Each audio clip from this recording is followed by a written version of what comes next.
Not the Footy Show. We've been talking to Des and his manager for some time, and we're trying to find a resolution. We're not quite there yet. You said it was a significant board meeting. Was there decisions made? Oh, we're still in discussion, to be fair, but we need to bring this to a head. It sounds to me like Des has coached his last game. Well, look, I can't really comment on that yet, but we certainly have some bridges to mend. There's a lot of community support and fan support for Des. It must be very hard to go against that. Oh, I mean, this is an incredibly emotional issue. Des walked out on us back in 2011. I was the one that picked up the phone to bring him back to the club when no one else wanted him. And so this is not a place that we want to be. Let's be real. I mean, it's a disappointing place for all of us, and it's very emotional. We have a premiership winning team. What we need is a football department that can get us back there as quickly as possible. Will you be sad if Des goes? Of course. I mean, he's a legend of the club. What qualities do you like in Anthony Seibold? Well, Anthony has been at the club before. He demonstrated, phenomenal intellect, great tactician, really good with the players. He's shown he's got credentials as a head coach. We're still working through our pathway, whether that's assistant to start or the full process. But right now we have identified him as someone we're very interested in, and someone who certainly had a few false starts himself, but is very capable and would do a tremendous job. Danny Weidler, 9 News.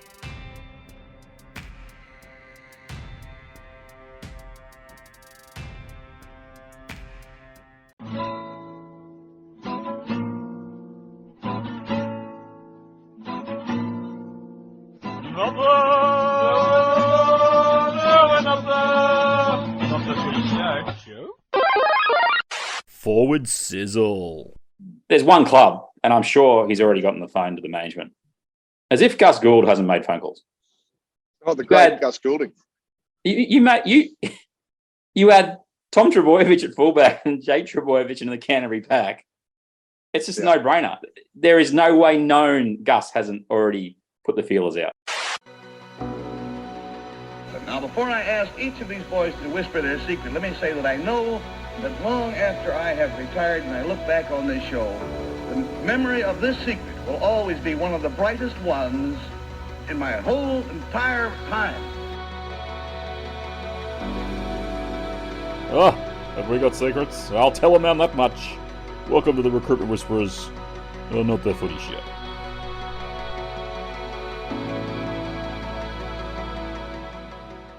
G'day, everybody. Welcome to episode 265 of Not the Footy Show. I'm Warrick Nicolson. That is Robb Cox.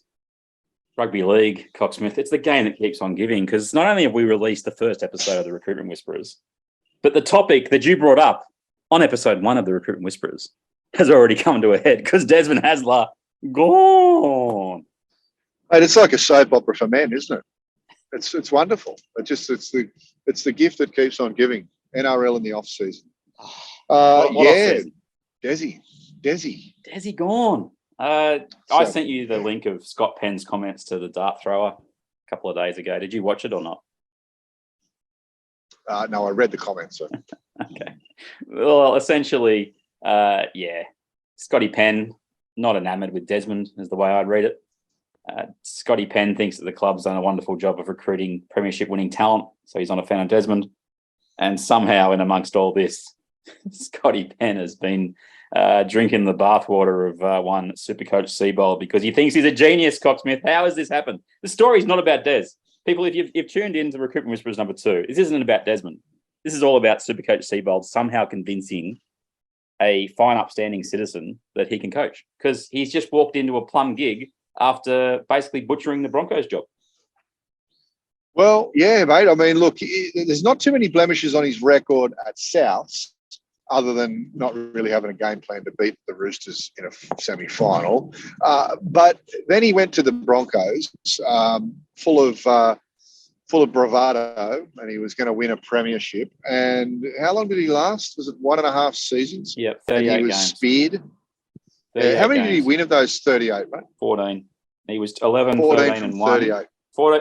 11, 13 and 1 in 19, and then 3 and 10 in 13 games before it all came crashing down during the COVID year. And he pretty much admitted to everybody that he had no answers. This genius had no answers 18 months in. Yeah, look, how this bloke is going to turn around a very Hasler, pro-Hasler team into his own team is really one of the great mysteries of the world.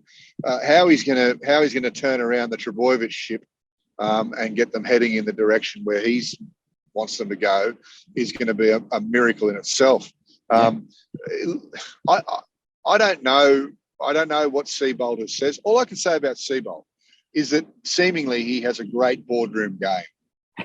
He's got a very strong boardroom game. He's very convincing to the people above him that he's able to do this job. And the Broncos fell for it. And I'd say that looks like Manly and their board and their chairman have fallen for it.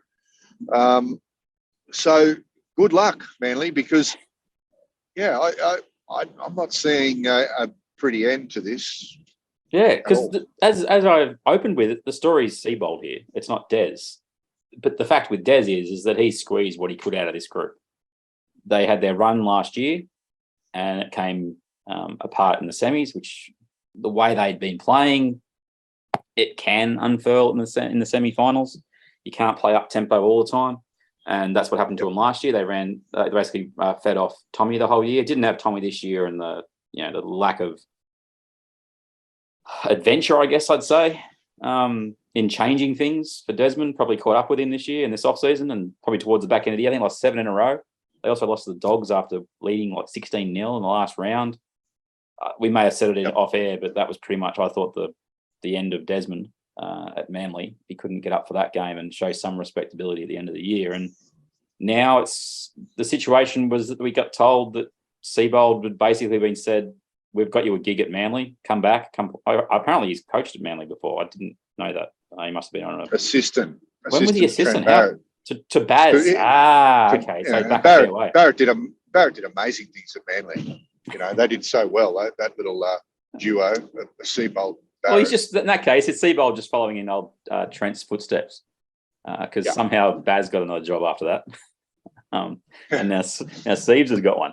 But Desmond basically gets in a situation where everything he's been doing just unravels without Tommy there, which is fair enough. They've still got, as Penn pointed out, they've got premiership winning players. Do they have a premiership winning roster? Well, no, but he believes they do. So he wanted to bring in Seibold as the assistant coach with a view to being in charge next year. And I think what that was Penn's way of saying, Desi, you're done. We'll make it as difficult as possible for you next year while you're still under contract. And if you don't like it, well, there's the door. And fortunately for Manly, he didn't, or who knows, Des may have allegedly pulled off a few doors off the hinges at Manly HQ this week and the way it all went down. But in that audio that I played at the start of the video, Penn, it's over. He knows Des isn't coming back. And he makes a point to say, and I thought this was the most interesting thing about his comments to the dart thrower, was he said, well, Desi left us. He jilted us at the end of 2011 after we won a comp. He didn't lead that out. And he also made the point that he was the one that brought Desi back, but no one wanted to hire him as a coach. So, even though there'd been a story in the last 24 hours saying, he's agreed to all these terms, Des was never coming back. This was done. Yeah, sounds a bit petty. Sounds like Mr. Penn. Sounds like Mr. Penn is holding a little bit of a grudge for 2011. That's 11 years ago, man. You've got to let it go at some stage. You would have thought Des going back there would have healed, wounds and they would have got over it, but obviously not. It's a mess, mate. It's a mess for a couple of reasons. It's a mess because they're throwing out a twice premiership winning coach. They're going to get quite a few of the players offside, and some of those might be their premiership players that they're talking of, and they're replacing them with a bloke who couldn't win a chook raffle in Brisbane. To be fair, I mean, what was it again? How many games in Brisbane? Tell us again. Hang on, I've opened it up. I was just looking at Des's record. He had a better winning percentage at Canterbury than at Manly, believe it or not. Back to the great man, Supercoach Seibold. In 38 games. Yep.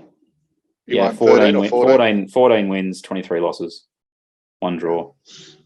Yeah, it's abysmal, right? It's absolutely abysmal. And he lost the dressing room. Well, that was my next point. And go into your saying, but I'll jump on this when you're done. Yeah, I was just going to say, you know, like how you can look at that record and go, yep, this is our man. We'll get rid of Desi. He's our man. I'm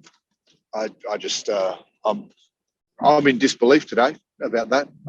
You know, I'd understand it if they said someone like Tuvi or someone that, you know, or even someone like Jason Riles or some up and coming new coach that is unproven that they're going to roll the dice on. I'd get it, but they're getting a bloke in who has a record coaching NRL, and it's not one to be envied.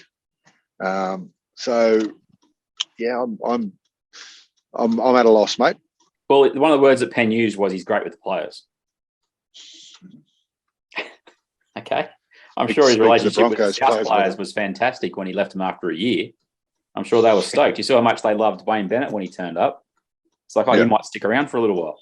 Can I just give you the record for Supercoach Seibold? His first 7 games at Brisbane. So first 7 games of 2019. What do you reckon his record was in the first 7 games? In 7? 8 games, sorry. In 8 games. In 8 games, in the first 8 games of 2019. What do you reckon his record was, win-loss?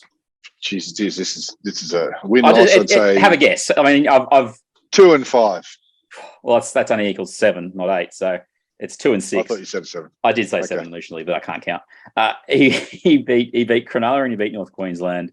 He lost to Melbourne, the Dragons, Roosters, Tigers, Raiders, and Souths in his first 8 games at Brisbane. Okay, they ended up having an okay end of the season by making the semis and getting absolutely they made the semis. They got destroyed by Parramatta 58-0 in the last in the first semi-final. So remember him saying, "I've got a young roster. You know, we'll be back. It's about what we do after this that's important, and we've got some of the best young talent, some of the best forward pack, and blah blah blah blah blah blah. All the things that, as you said, the sweet tongue, the ability to put honey out there for people to think, oh, you're a genius." He then opened 2020 with 2 wins, and then COVID hit. All right. Upon resumption in 2020, after having ostensibly, time to speak to the players and figure out, okay, how are we going to play this season out? Boys, you're with me. Let's get on the back and let's really make a run at it. 1, 2, 3, 4, 5, 6, 7, 8, 9, 10, 11, 12, 13 games or so, or 12 or 13 games. How many wins before it was all over? I thought they lost about 12 in a row, didn't they? They won 1 game. They beat Canterbury 26-8. They lost. Yep. I'm just going to read it to you because it just bears. It's the resume. He lost 34-6 to Para, 59-0 to the Roosters, 20-18 to Manly, 27-6 to the Knights, 30-12 to the Titans, 26-6 to the Warriors, who never played at home in like 3 years. Then they beat the Bulldogs 26-8. Then he lost to the Tigers 48-0, which I remember that being the game where you just went, someone just get him out. Just get him out. He sat in that press conference and it was just dead man, like not sitting. It wasn't even walking in that lovely R.M. Williams checkered shirt. And then he got smashed by Melbourne 46-8, beaten by the Sharks 36-26 in the final game. Ironically enough, against South Sydney and Uncle Benny in the box opposite him 28-10. And that was the end of the Supercoach Seibold era. After all the sledge we've done of old Supercoach, he's actually picked up a plum gig. Let's be perfectly honest. He's waltzed into a team that's got Daly Cherry Evans, Jake Trbojevic, Tom Trbojevic, and some other pieces that aren't too bad. He's done extremely well for himself. But are they going to play for him? Well, this brings us to the Recruitment Whisperers episode 2, people. Where's Jake and Tommy going? Yeah, well, I think that it's a loaded question and it's got lots of facets, and I wonder if Hasler's going to coach again, and if he is, where he's going, and then I could probably tell you where the Trbojevic Brothers are going to go. Are they that tight? Is that how you read it?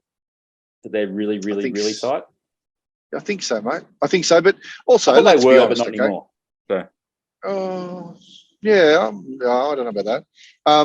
I think. They're apparently between the two of them, they're on $2 million. Yeah, they both signed identical deals. I thought it was, or pretty close to identical. Yeah. Now, unfortunately for Tom, he's got a very long and kind of blemished record as far as injuries go. I think he's played about 35 games in 3 years or so, which doesn't represent great value for money, does it? But on the other side of that, if you can get Tom to play 20 games a year for you, you're going to win a lot of those games because he has such an impact, and he's very, very dominant when he's playing. So I think he could end up anywhere, mate. And who knows? Maybe Uncle Benny's eyes have lit up, thinking he needs someone. He needs someone. He hasn't really got a signing there yet. Got stood up on the altar by old Cameron Munster. Who knew that would happen? And but Tommy, you were talking about injuries, and people probably know this stat, but I'm going to read it anyway. His first year in first grade, 9 games. Then he played 23, 23, 22. And the last 4 years, he's played 12, 7, 18, and 7 games for the Manly side. Unsurprisingly, apart from this last season, they had winning records in all those seasons, even though they'd been shortened seasons from his point of view. There's one club, and I'm sure he's already gotten the phone to the management, as if Gus Gould hasn't made phone calls. Oh, the great Gus Goulding. You had Tom Trbojevic at fullback and Jake Trbojevic in the Canterbury pack. It's just a no-brainer.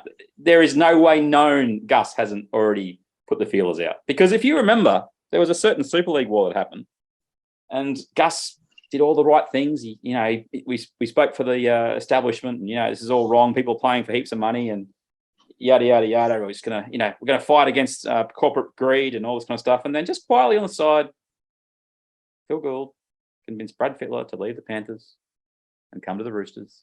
He convinced Matt Singh to come to the Roosters. A few other players. He tried to get Ricky Stewart to come to the Roosters. He tried to get Bradley Clyde to come to the Roosters. Gus can say all the right things, and we love Gus. We love Gus on this podcast. But there is just no way, no how he is sitting by going, yeah, I'm happy if we don't get the Trbojeviches. That's the team. That's the team that can make it happen and where they fit the best. There's nobody else even in the conversation as far as I'm concerned. Well, if you envisage the Bulldogs team with both Trbojevic brothers, or maybe all three, but especially Jake and Tom, you've got yourself a top 8 team right there. Yep. There's no way known that they're not making the top 8 as long as Tom plays a fair few games. And the work ethic that both of those lads have got would be a great, by osmosis to rub that off onto a few of the young up-and-coming Bulldogs as well. Yeah, probably a great fit, mate. I don't know what they've got under the cap, if they can fit it, but... caps are made to be broken, we know that, as in terms of you can get rid of players whenever you want if you've got other players coming in. Sure. Manly will fight tooth and nail for them, but fact is, if they don't want to be part of Manly, you can't make them. It's like every other player that breaks contracts. If a player doesn't want to play, you can't force them. You cactus. There's 2 other teams in Sydney that badly need them. Well, we'd look good in the red V. Well, I was going to say, but do you have any faith at all that Hook Griffin, A, is going to be there, but B, has the management that says, let's get 2 players in their prime rather than buying guys who are either reserve graders or 33 years old? Not a chance in hell, mate. Not a snowball's chance in hell of them going to the Dragons. I'll give you one more team that I think is an outside chance simply because of the West Tigers. Exactly. They've got the people in place that could convince them. They do. Yeah. And they're out of the demandables. They're no longer, even though Manly going, even though Tommy and Jake would have swapped the demandables at Manly for demandables at Concord.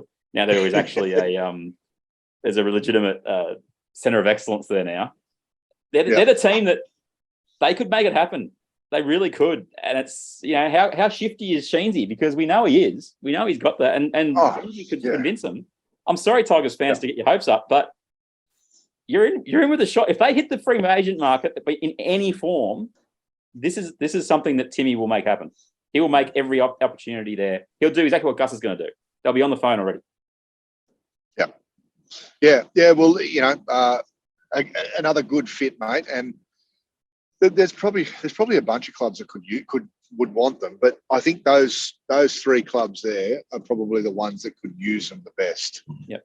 The Bulldogs, the Tigers, And the Dragons. You know, and well, the Dragons aren't going to get him, but and the Dolphins. Yeah, let me throw one more team. One more team at you. This is what we do on Recruitment Yeah. Whisperers. We throw teams out there. Who knew that was a good avenue to listeners?